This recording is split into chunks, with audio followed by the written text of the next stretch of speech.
Hey everybody, Jeff Mason with SimpleBiz360.com. We are coming to you today from stlewispodcast.com, stlewispodcast.com. As always, we have Alex Dietrich on the control panel here. Phenomenal, just makes it sound great. Love the way it sounds, especially on listen. I love listening to it in the car. I just think it comes out great on Spotify and iHeart and all those venues. Awesome. Mason One Let Better, thank you for the intro. And we are coming to you from SimpleBiz360.com. Let me take a few seconds to park on that. What are we? We're a book, 255 business tools, 224 pages.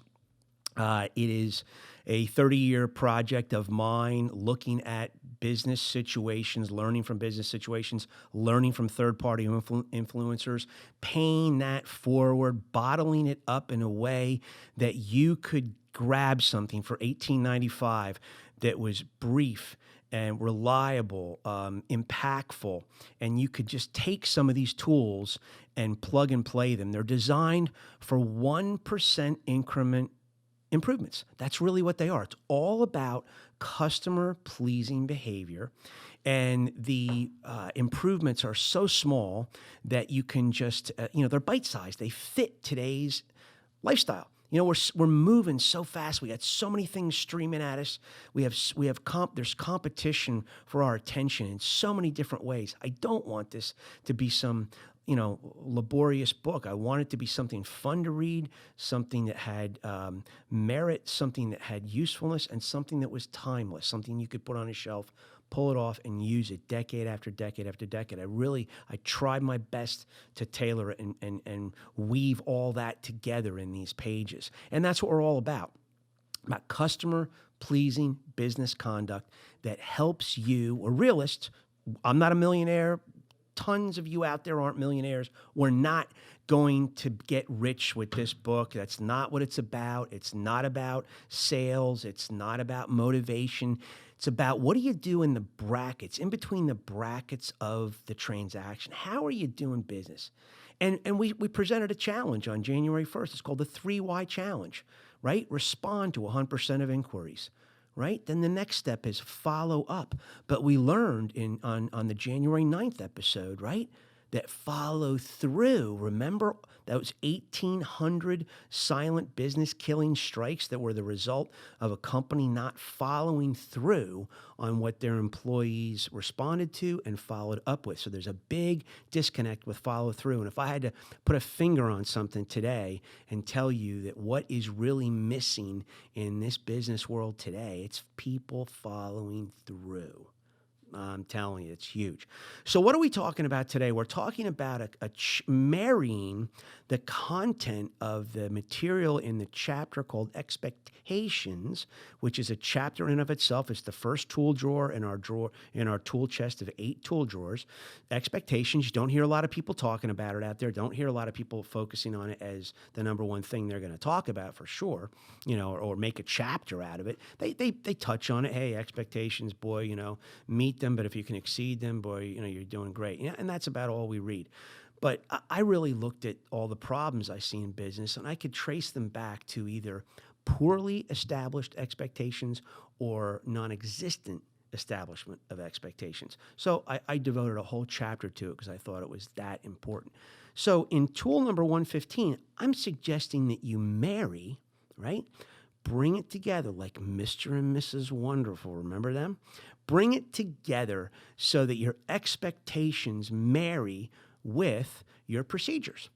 So if you lay out things, completion and delivery, realistic or warranty, return policies, you use certain wording and terminology, you have step-by-step processes that you throw out there on the expectation side of the fence, well, make sure you're delivering on them on the procedure side. So whatever you do to set up your procedures, and remember, I love procedures. It may sound old and stale and corny, but it's not.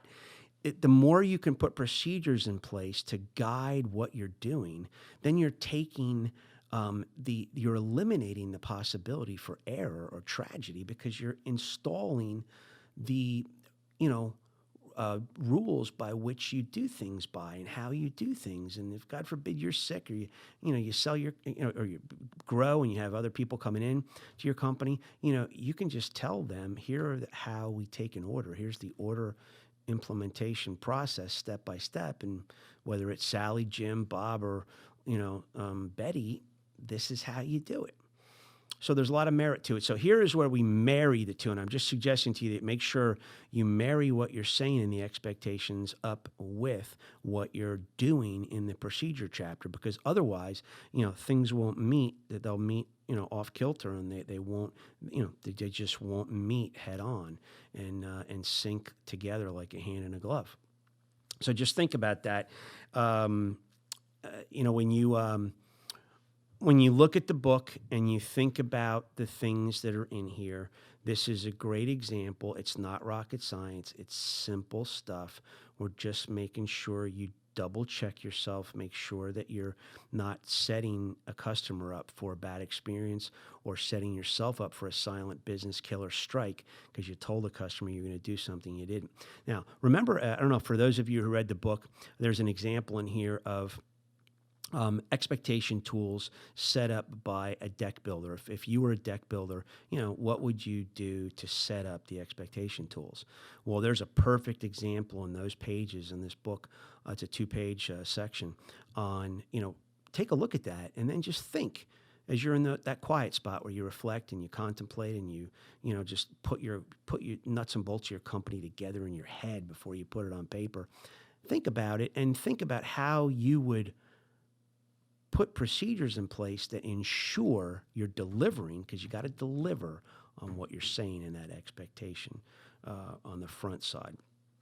So, the ultimate question I would ask myself, and I do ask myself, is do the back-end procedures complement your front-end claims? So really that's how you need to look at it. That's how you need to ask yourself, hey, am I doing this the right way? So it's going to be a short one. It's just there's a lot in the expectations chapter, a lot in the procedures chapter. Again, $18.95, man. I've been getting some very good reader response from this. You can go on my website. I've got some reviews up on the website. There's a whole book review section. I've got little snippets right up on my About page, but take a look. You can go to Amazon as well and read some there. At any rate, the Lost in the Shuffle track for the day. Procol Harum, part of the British invasion. Robin Trower was part of Procol Harum. As I'm in high school, Robin Trower comes out with a couple albums, and his second album, Bridge of Sighs, breaks through, baby. It's just cool. It's got such really pounding sounds, just really gritty rock and roll, man. I don't know how else to explain it. Just I love it. But there's The Fool in Me. There's a lot of good tracks on there. Day of the Eagle, Bridge of Sighs, but man, The Fool in Me, just grab it, pull it down, soak on it for a while. But Robin Trower, great album if you're interested. Again, thank you so much for tuning in. We really appreciate it. Hold on to your sand, keep pleasing customers, keep the shiny side up, and we will see you next week for episode 19. Thanks.